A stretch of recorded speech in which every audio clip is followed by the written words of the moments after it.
Hello again. Russia and Syria's joint humanitarian operation continues to allow civilians and surrendering militants to use safe passages to flee the Syrian city of Aleppo. We've been following the progress since it began.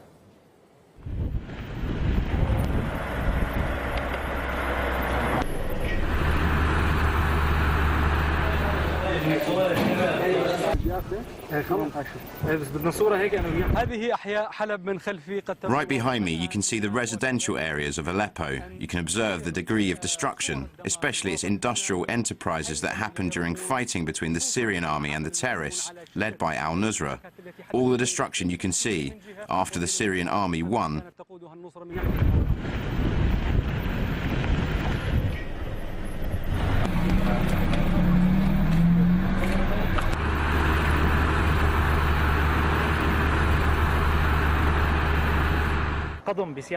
The Syrian army advances with caution in the areas of al-Layraman and all around Aleppo.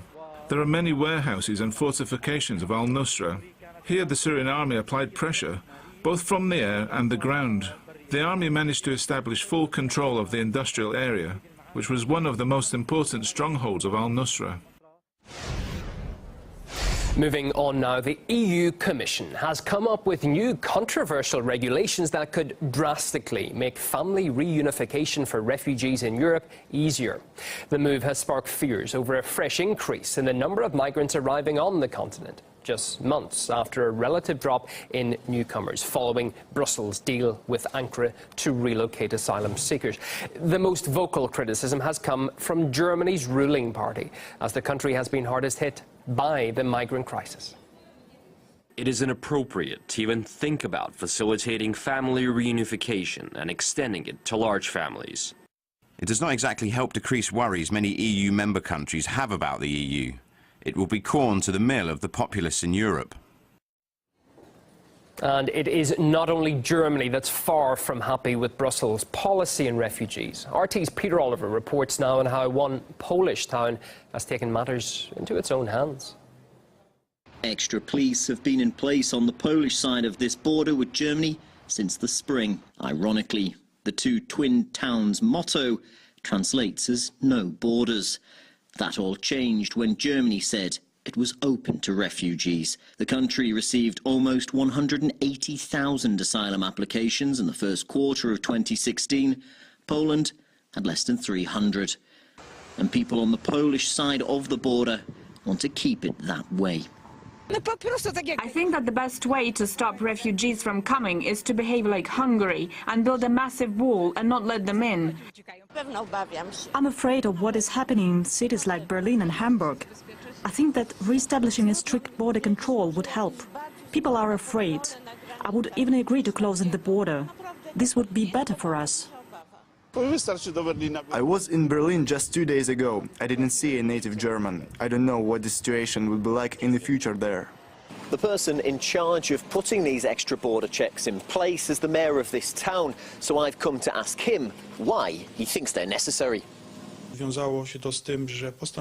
all happened after what we heard coming out of Germany. I said I want border police. The operation has gone quite smoothly, but when they first appeared there was lots of discussion. So concerned is the mayor about keeping an eye on who comes across the border, he has a live feed from the bridge beamed into his office. See, here's the camera that monitors the border. It's nice and calm there now. We just want to feel safe, work, study, and enjoy the benefits that come from living near the Polish-German border. The mayor insists the border police and cameras aren't only looking for migrants, but it does come against a backdrop of tough anti-migration rhetoric from the highest levels of Polish government. If the European Union implements the so-called quota system by imposing it on its member states, which I personally disagree with, let us take into consideration that the majority of those who help immigrants reach European borders are organized criminals specializing in human trafficking. We need to check the nationality of refugees and their documents, as these are often fake. The safety of Poles is the most important thing for us. Recent developments show that actions taken to eliminate the threat of the refugee influx are not working, and this means that Poland is currently unable to accept refugees. Ultimately, what we're seeing on this bridge is a microcosm of the disunity that still exists within the EU over how to deal with migrants, as nations like Poland steadfastly insisting it wants no part in quota plans drawn up by Berlin and Brussels. Peter Oliver, RT, on the German-Polish border.